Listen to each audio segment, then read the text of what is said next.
enlightenment, safely and securely.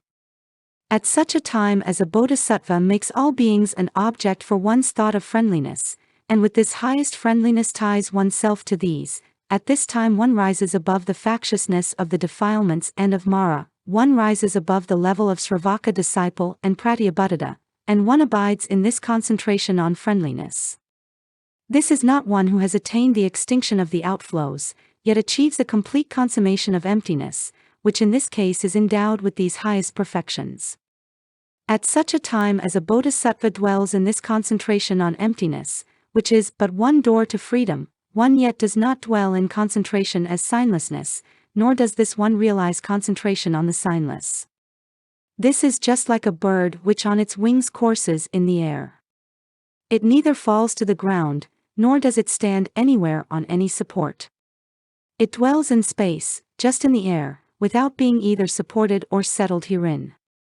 Just so a bodhisattva dwells, as this dwelling of emptiness, realizes this total permeance of emptiness.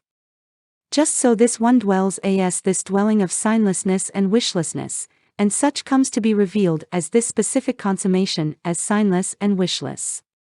But one does not fall into emptiness, neither into signlessness, nor wishlessness, with one's Buddha-dharmas remaining incomplete.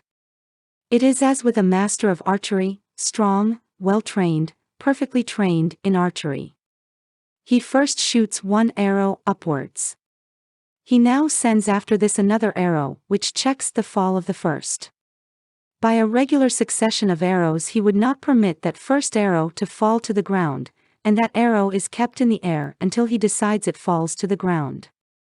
In this same way a bodhisattva which courses in perfection of wisdom and which is upheld by skill and means, does not realize the farthest reality limit until one's wholesome roots are matured, well matured as full enlightenment.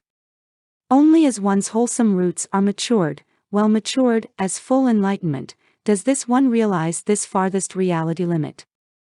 A bodhisattva which courses in perfection of wisdom, which develops revelations as perfect wisdom, here now contemplates and meditates on this limitless true nature of these dharmas, but still one does not realize perfect wisdom as goal or conquest.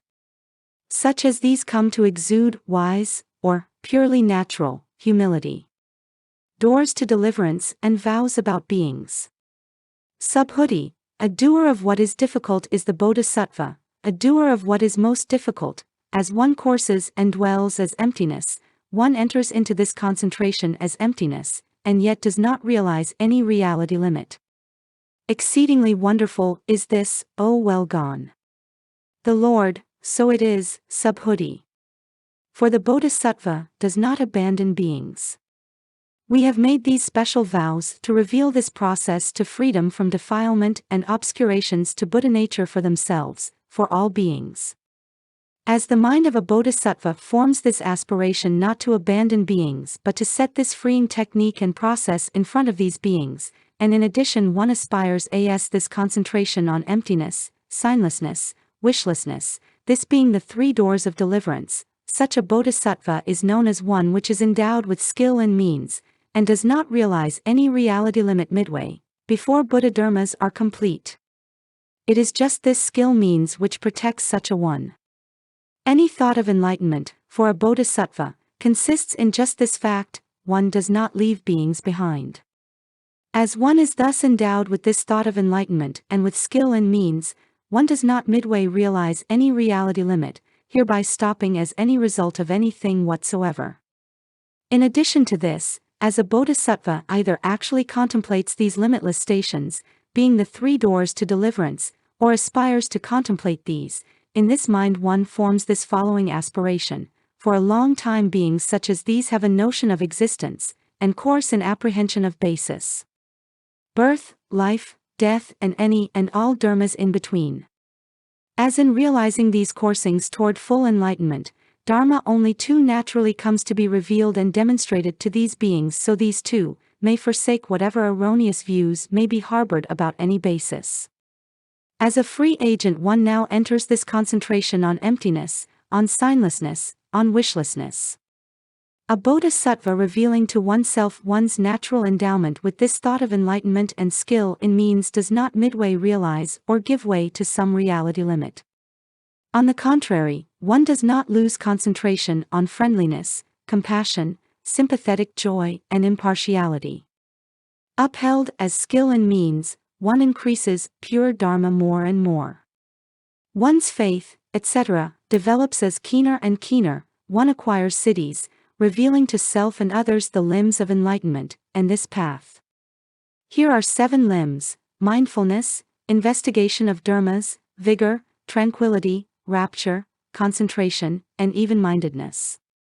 Even so, a bodhisattva reflects this, for a long time beings as these perceive dharmas, course in the apprehension of a basis, and develops this aspiration as the former one, entering concentration as emptiness.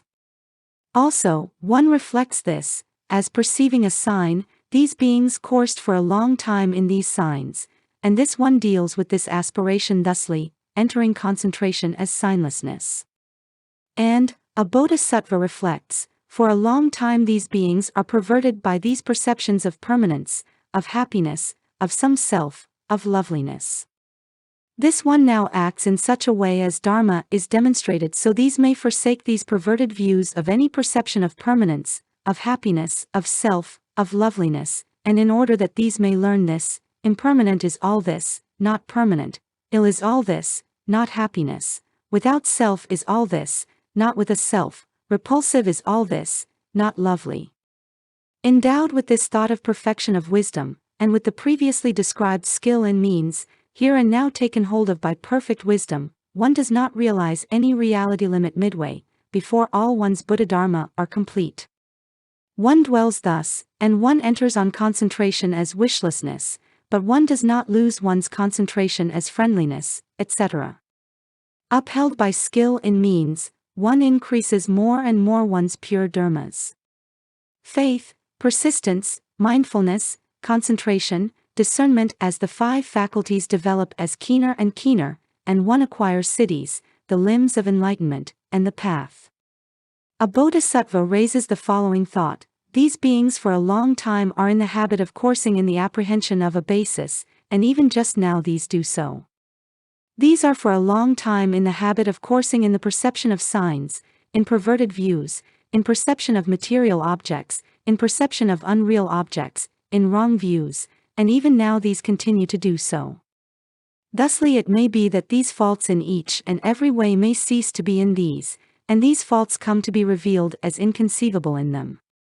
As a bodhisattva has all beings in mind in such a way, is endowed with this recollection of all beings, with this production of thought, and as skill in means, as one is taken hold of by perfect wisdom and, as endowed with all these qualities, one thus contemplates the true nature of these unfathomable dharmas, through emptiness, or signlessness, or wishlessness, or through these being unaffected, unproduced, without birth, without any positivity. It is quite impossible such a bodhisattva, which is endowed with such pure cognition, could either fall into the unaffected, or become intimate with anything belonging to the triple world. This cannot possibly be. Irreversibility. A bodhisattva is asked by another bodhisattva wanting to win full enlightenment, over which dharmas does one come to consummation of realization? What kind of aspiration does one form in one's mind, aspirations which enable a bodhisattva to not settle in realization of?